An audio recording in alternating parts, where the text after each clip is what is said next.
Dankie dat jy ingeskakel is op hierdie Dinsdagoggend. Ek eer Abba Vader, ek loof hom en ek prys hom want hy is in beheer. Halleluja. Mense, ek wil vandag vir jou sê dat Vader is in beheer. Nie die mens nie, nie die mens nie. Vader is in beheer. Daarom het ek en jy nie vandag nodig om enigstens bekommerd te wees nie. Maar daar is iets wat ek en jy moet doen. Daar's iets wat ek en jy moet doen.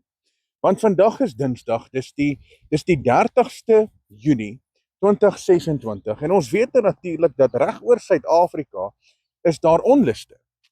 Daar is mense wat oproerig raak. En ek verstaan dat mense word baie maklik beïnvloed deur ander mense. En mense raak oproerig. En mense kry baie maklik die verkeerde perspektief en die verkeerde prentjie. Maar hier is 'n gedeelte uit Vader se woord wat ek vanmôre gou vir jou wil gee. Want hierdie gaan spesifiek teenoor ons as gelowiges, maar in die algemeen hoe ek en jy moet funksioneer as gelowiges. Nou luister gou wat sê die woord.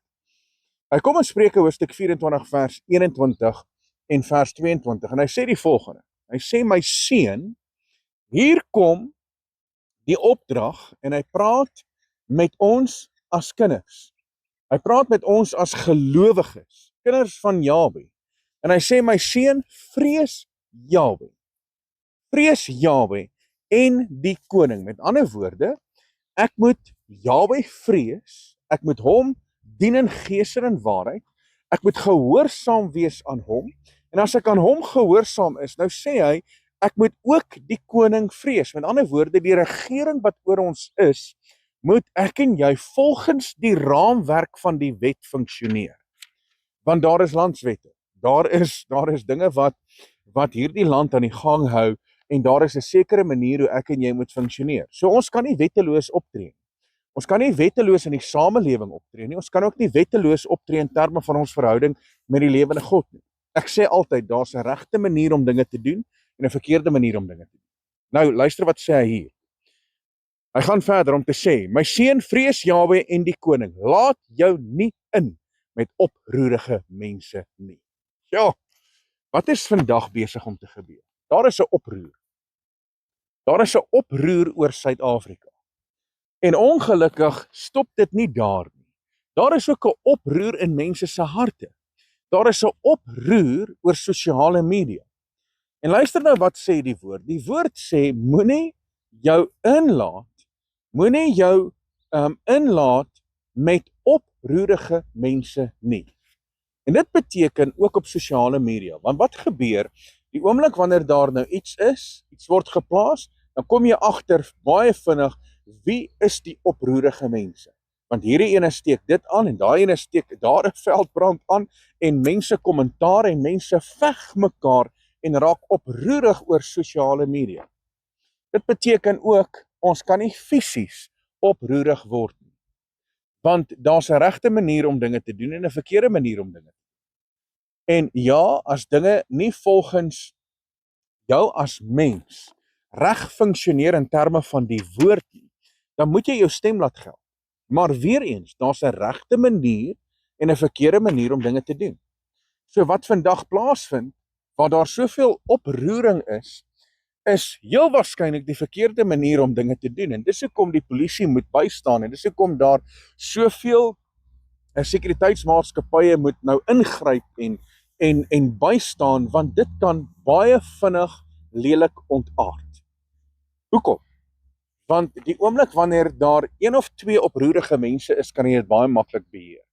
Maar wanneer daar 'n massa is wat oproerig raak, dan is dit baie moeilik om te beheer, en dan kan die vyand soveel verwoesting saai. Want om oproerig te wees is nie 'n eienskap van God se gees nie. Om oproerig te wees is nie 'n vrug van Heilige Gees nie. Inteendeel is die vrug van Heilige Gees liefde, blydskap, vrede, lankmoedigheid, sagmoedigheid en selfbeheersing, goedheid, getrouheid. Dis die vrug van Heilige Gees. So daarom sê die woord, ek en jy kan nie betrokke raak met enige iemand wat oproerig is nie. So ons kan nie met oproerigheid betrokke wees nie. Wat ek en jy moet doen is, ons moet gehoorsaam wees aan die woord, ons moet gehoorsaam wees aan Vader, aan die skepper van hemel en aarde, en ons moet ook gehoorsaam wees aan die landswette, binne perke. So mense, dis baie belangrik dat ek hierdie vir jou vandag kom gee, want ek weet, daar gaan soveel goed op sosiale media gedeel word, maar dan is dit baie belangrik dat ek en jy nie ons mond moet uitspoel en deel word van die oproerigheid nie. Want ek sien dit op sosiale media. Mense spoel hulle monde uit teenoor ander mense. Hulle spoel hulle monde uit teenoor gebeurtenisse, teenoor groepe. En ons kan nie dit toelaat nie. Ons kan nie toelaat dat ons deel vorm van die oproerigheid nie. Want of daar nou 'n fisiese oproerigheid is deur een groep of 'n oproerigheid op sosiale media van 'n ander groep, dit bly dieselfde. En hier sê die woord dit, laat jou nie in met oproerige mense nie. So weet jy wat, onttrek, bid, soek die aangesig van Jahwe en verklaar die woord. En as jy die woord verklaar en as jy die woord uitleef, dan weet ek, God se gees is in jou en sy seëninge is met jou. So op hierdie Dinsdagoggend wil ek hierdie woord met jou kom deel het vandag. So mag jy vandag net Vader se hand van beskerming, sy liefde, sy genade, sy barmhartigheid ervaar. En mag jy die rustigheid en die kalmte van die lewende God in jou lewe vandag ervaar, met die wete dat hy is in beheer. As ons hom dien, as ons hom vrees, dan weet ek, hy hou sy hand oor jou. Mense, baie dankie dat jy ingeskakel was. Van my kant af, Rian Abri, altyd 'n voorreg. Wees geseënd tot volgende keer. Shalom.